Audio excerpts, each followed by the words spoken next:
Hey everyone, it's Jennifer. You'll have to forgive me. I'm not feeling really well, but I wanted to finish this video up before I got worse, so I'm just threw this video together very quickly.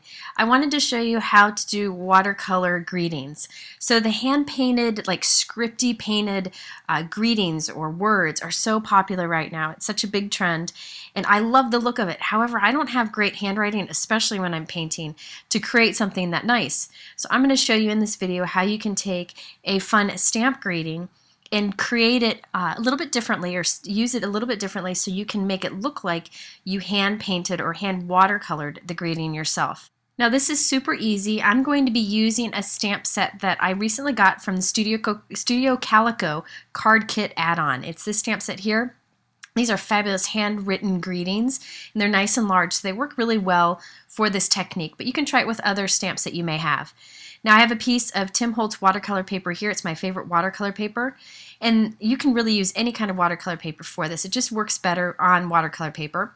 Now I have a piece of white scrap paper here that I'm going to use to stamp off first. I'm using Studio Calico Blush Crush, which is a light pink ink. I'm going to stamp it once onto some scrap paper to get the darkness away. And then I'm going to stamp it again onto my watercolor paper. I'll get a lighter image this time, but it still is dark enough that I can see it to trace over it. Any kind of waterproof ink works for this, but I like Studio Calico because the second generation, or the second stamping, has enough color to it that I can see it, but it's not too dark. Now I'm using some watercolors here. These are from Hero Arts. It's a watercolor wheel. I just like it because it's inexpensive and has a ton of colors in it, but you could use any watercolors or even ink mixed with water to do this technique. I also like there's this little hole in the center of each of these stacks of watercolors, so I spray my water in that little hole and then I pick up the color, and it's kind of a place where I can mix some paints in there too and then wipe it away when I'm done. So I spend a bit of time, just a few seconds, mixing that water in with the paint so I get my brush really saturated with water and color. So I started to apply it. I decided that was a little bit too light. I really want to go vibrant. You could go light if you want to. And I'm just going to put on a good coating of this wet color. Now you'll see that it goes on very easily because I'm not worrying about making my letters look great. When you don't have to focus on making your letters look great, you can spend more time just making sure you get the color in the right place. So I'm just going to trace over my whole stamped image so you don't see any of the pink showing through. And since that pink is light enough, you won't be able to see it through most of the colors. Now I have decided to go back and add some more color and some more wetness onto this so that when it dries it gives you that splotchy watercolor look, but you could let this be smooth if you wanted to. So you can see how quickly I am able to trace over the word you with the blue color, and when this dries it'll look like I hand painted this. Now when I was doing this I happened to get a little blue paint off to the side here. One of the things I do with watercolor paper and watercolor is just scratch it away with a craft knife and then smooth the paper back out with an eraser, and you'll never know that it happened. So it's a great way to fix up a mess that if you might make it like I often do. So now it's time to move on to the next color. I'm adding some water to the center of my watercolor wheel here, and I'm going to take like this real great like raspberry red color, saturate it really well with my brush and my water, and you can see I test the color before I bring it to my paper over there. And then I'm just going to go ahead and trace the word make.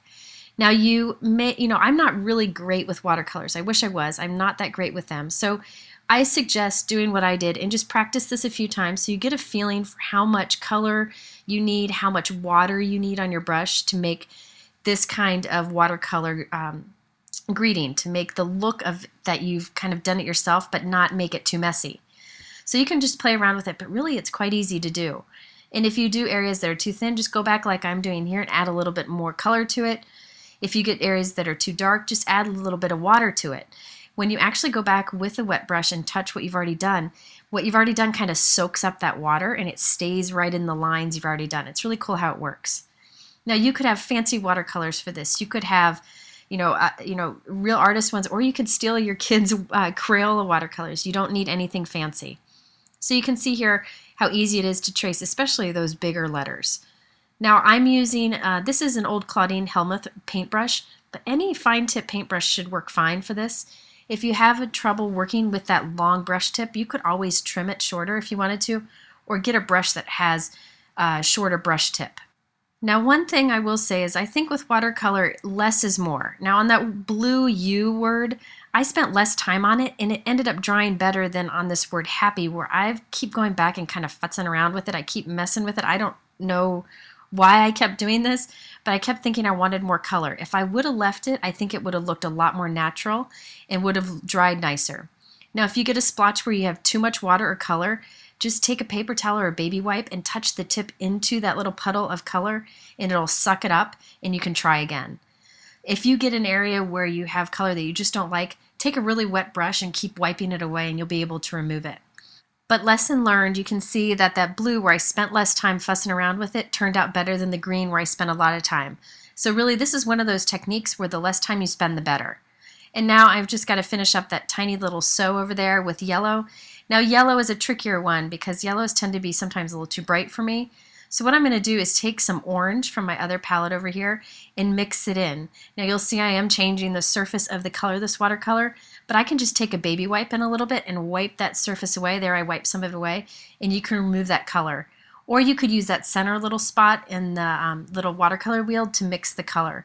You can also do this on your craft sheet or on a plastic plate. Now after I was done with this, I decided that after letting it dry, I wanted to add some splatters of color. So I'm going to saturate my brush up with that yellowish color with a little orange mixed in, just like I did that sew word there. And I'm just going to hold my paintbrush right above my paper and flick it. I'm holding it about 6 inches above and flicking it just so I get these tiny little droplets all over my paper. And when I let that dry, it just is a fun way to add a little interest to this otherwise simple card.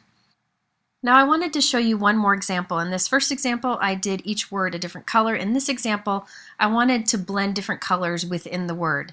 So I'm going to start out the same way. I have my Studio Calico light pink ink here. I'm going to stamp off on some scrap paper, and then I'm going to stamp the second generation onto some watercolor paper.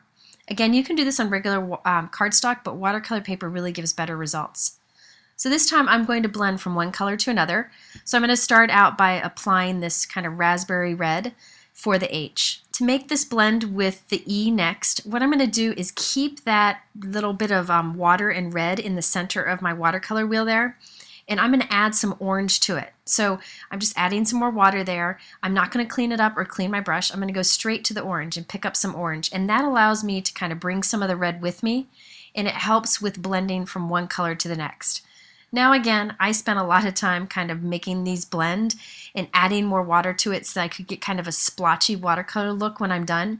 If you wanted it to be more smooth and more natural, just go through and quickly do this and allow the colors to blend on their own and dry on their own, and you'll get more of a freehand look. So now I'm carrying some of that orange over with me over to the yellow. I'm going to do the same thing and allow the colors to blend. Now I continue to do the same thing with my L for the green, and then I went back to the blue for the O. Now if the two colors aren't blending on their own, you can add a little water where the two colors meet up on the letters, and it'll do the blending for you. Really, the more you let the water do the work for you instead of you doing the work for you, the better the results. But that's something that I learned when I was doing this. So now I'm going to continue to do the same for the word there. And then I went back with just a wet brush and added spots of water to the letters. Again, the letters that you've already put down kind of absorb the color and sucks it in.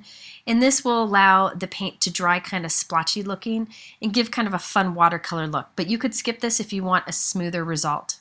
I found the more time you spend doing this, the faster you get at it and the better the results. So now after finishing this one, I decided to do one more, and I didn't videotape this because it's the exact same thing, but I wanted to use this sentiment from the same Studio Calico stamp set. So I went ahead and did this, and then I decided to add some splotches of water in the background. Now I'm kind of a control freak, and I like to have things just where I want them. So instead of flicking large blobs of color or large spots of color onto my card, I'm putting them exactly where I want them with my brush. So you'll see I'm getting a ton of water and a ton of color and putting these drops wherever I want them, forcing some of them to be bigger than others. Now when I come back, after I let this dry, when I come back, I get these great large blobs of color, and you can see they have like a really intense color around the outside edge. So this is yet another way you can use your watercolors. So I finished off the cards by adding them onto Hero Arts note cards. I have an orange, a green, and a blue. Before adding the watercolor pieces, I stamped a large Impression Obsession background stamp with a matching ink color, and then I added my watercolor panels with foam adhesive so they popped up a little bit. I wanted to keep the focus on those watercolor greetings.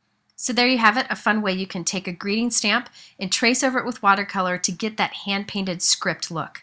If you're interested in any of those products, I have them linked below in my YouTube description. Also, I have a ton of information over at my blog at jennifermcguireinc.com. Thanks so much for watching, and I hope to see you again in a future video.